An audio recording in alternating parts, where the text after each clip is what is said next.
Roastmasters, James Gagliano and Frankie Tabasco, I guess. Oh, and Natalie, of course.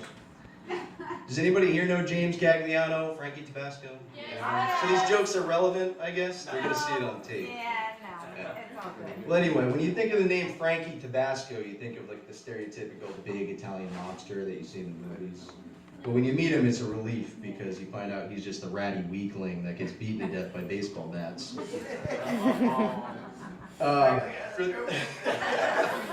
For those of you who don't know James, obviously he isn't here tonight, but you can occasionally see him walking his dogs down the street. And we all know he's a dog person because we know he can't stand pussy. Okay,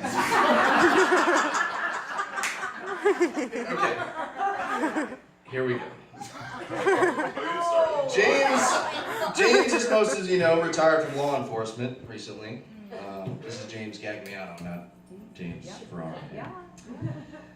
It must be nice to finally take a break from shooting innocent unarmed black people. I can't imagine how stressful that could be.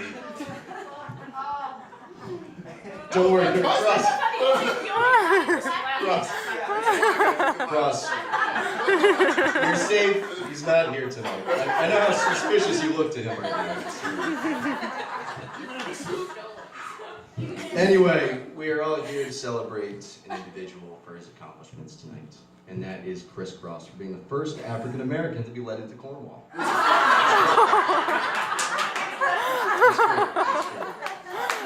I can't wait for the food to get here. I want to thank Natalie for paying for the food tonight.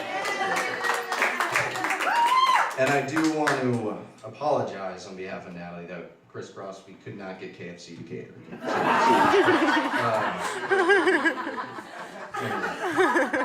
Kathleen Gemma's here. Oh my God. Gemma? Really? Is it Gemma? Okay. Kathleen, I know a lot of people say you're a sloppy, dumb bimbo who's terrible at photography. Kevin Kulik's here.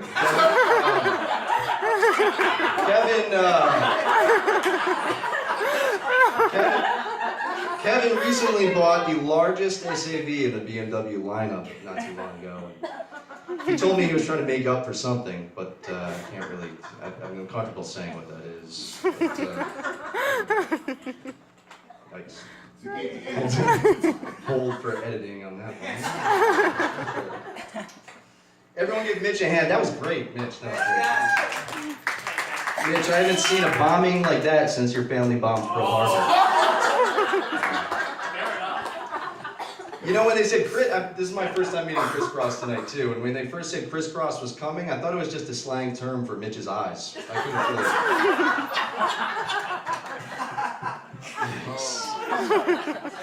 There's a couple of other familiar faces here tonight. Mikey, from the owner of Two Alice's.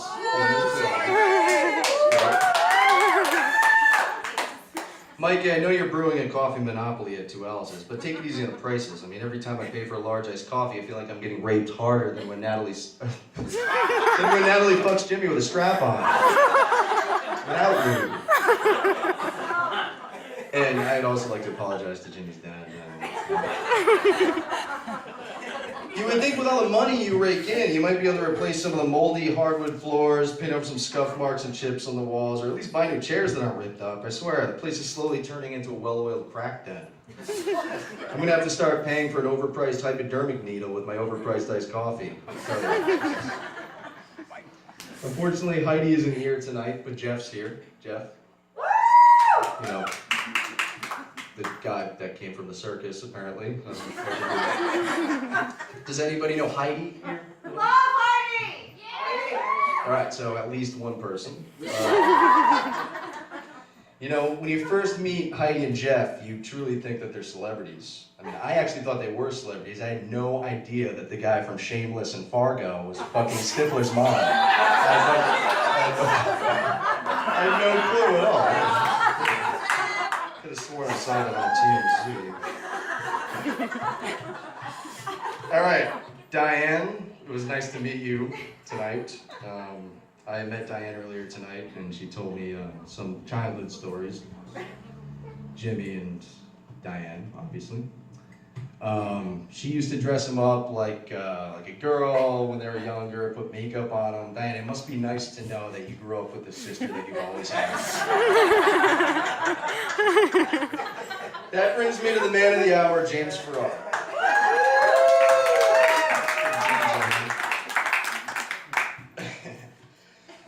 Okay. You look. Alright, wait, hold on. I don't even know how to start this. Look at you with your bald head, your cartoon-shaped eyebrows, your gay, dimply smile and piercings. You look like Mr. Clean dying with AIDS. Jimmy is so gay that I've heard him put a lisp in the word cookie once. And when he comes to the podium later and you hear a lot of noise that is not feedback, it is his voice. On a serious note, I can't thank Jimmy enough, or Natalie enough, for inviting me here to the roast of Jimmy Ferrara. Backstage, I kind of had to get his hopes up a little bit, because when I saw him change into this outfit, I said, it's not the spit roast of Jimmy Ferrara. All right? Hold for editing again. It is pretty nerve-wracking being up here. I know Jimmy is pretty nervous too. For the past few weeks, Jimmy has been telling everyone, just come see me blow and suck on stage. That's probably why there's not much of a crowd here tonight. And this reminds me, this is an incredible studio. I do see a couple things missing from the picture that you were trying to create, though. I know I have no eye for interior design, but I was thinking maybe a disco ball back there, maybe another indoor plant over there. I was thinking maybe 14 guys blowing 19 guys over there. I think that would really complete the setting. By the way, Cross, why are you sitting here? Well, there's no section in the back. Yeah, I was going to say, you're sitting in the back of the studio. You're gonna hire me to help, but I fucking look it up. I really find it incredibly ironic that we're roasting a man well known for his headshots, but also let me finish. But also well known for giving head and receiving shots. Oh boy. Jimmy turned 47 this month, and I will say, huh? Shut up, Captain. Jimmy turned 47 this month. And I will say that Jimmy does look young for his age, but then again, my girlfriend Rania, she sent me an article online the other day that was titled "Swallowing Sperm Keeps You Young." I think Jimmy found the fountain of youth. Is Greg here tonight? I didn't get Greg. Jimmy. The bearded gentleman. Oh, hey, Greg.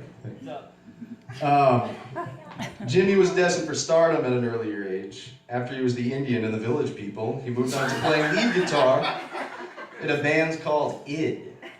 As in, I'd rather kill myself than listen to this band. I'll give you some time to ask Siri who they are, and then I'll give some more time for Siri to figure it out too.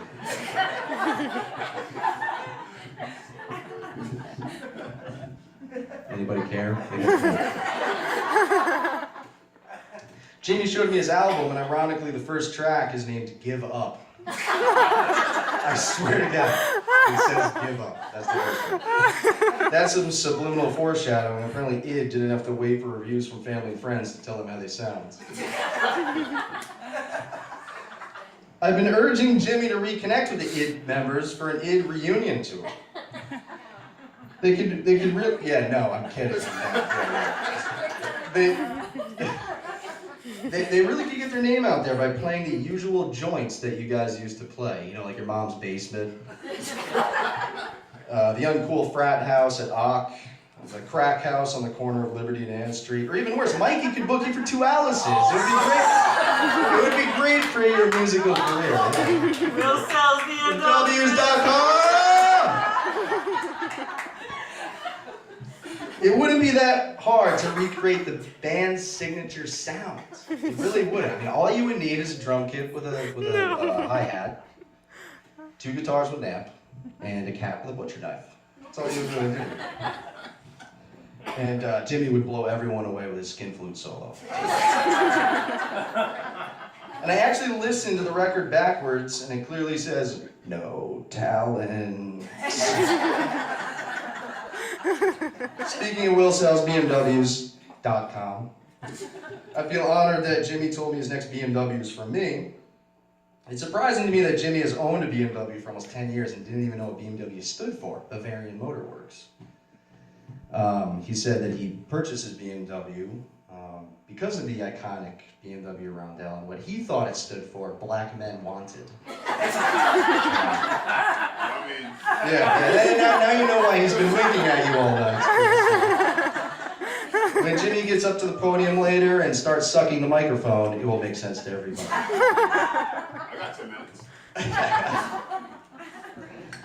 I'm sorry if I haven't met everyone here you invited tonight. Natalie, I may have been busy in the bathroom staring at your picture in the men's room.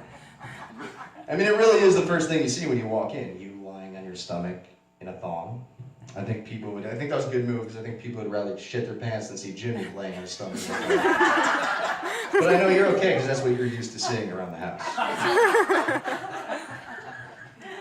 As much as I make fun of Jimmy's questionable sexual orientation, I do believe that he has a heterosexual sex life. I finished a hike with Natalie the other day, and she told me, Will, I gotta get home and shower because I feel like I have a tick in my ass. And I said, shouldn't you be used to having sex with Jimmy already? And anal makes sense because that's the only sensation he's used to feeling. Is it still questionable?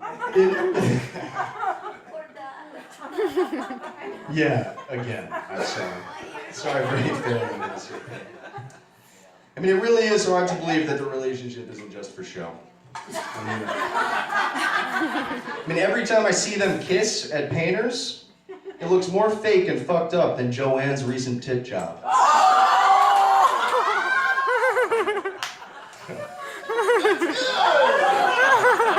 Joanne, I told you that I'd squeeze you in here, no pun intended. My boobs are gorgeous though.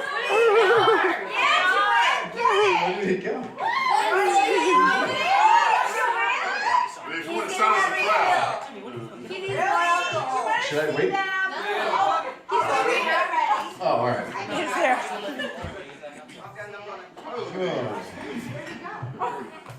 All right, Jimmy and Natalie's relationship has to be just for show. Fizzled out, or Jimmy really is gay. I mean, every time they get undressed at night to go to bed, the only thing that gets turned on is the shower. But come on, look at these two, wherever he is. Here, he's right here. Ah, with me. Look at these two. Don't they look great together? Yes. Thanks for answering. That's relative. Where was I? They have to be in a loving relationship, all right? I know Jimmy lovingly keeps a picture of Natalie in his wallet, and Natalie lovingly keeps a picture of Jimmy's wallet in hers. It's adorable.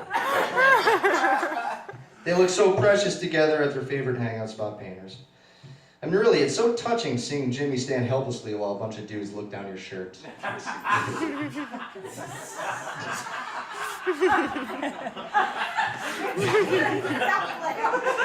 even a joke. It's not even a joke.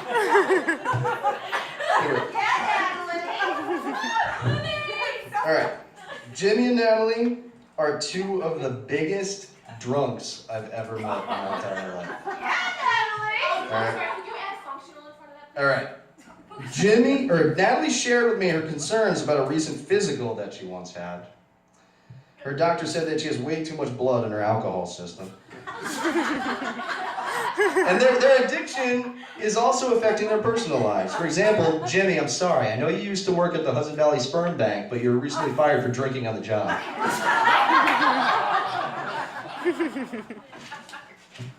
Right. Not only does Jimmy have a loving relationship with Natalie, but he's also a very loving father. It is wonderful seeing how he interacts with his children. Like the other day, he was playing hide and go seek with the kids, but it was always annoying because he'd hide in the closet and never come out. Got old fast. All right, Jimmy, before I'm done here at the podium, I have to ask you, and it's what everyone's been wondering for a long time. Why haven't you asked Natalie to marry you? Oh! Should. I mean, honestly, what, Like, it's really? pretty touchy. Why are you leaving? Stop leaving. No, right? It's from Amazon. Yeah, I know, yeah. This thing's about to break. I mean, listen. You would think that you can easily get down on one knee for her, especially since you've gotten down on two for everyone else that was But listen to me, a nobody making fun of somebody who has accomplished so much in life. The guy who's climbed the ranks in the photography industry, sustained a successful, what did I say? Successful career with SNL. Sexual, yeah. In Hollywood, and open up a profitable business in which many of us are envious of, while raising two great kids. This is the hardest thing I had to write. Actually, something nice to say about Jim. Thank you so much. I'm like just so honored. Yeah, it's really great.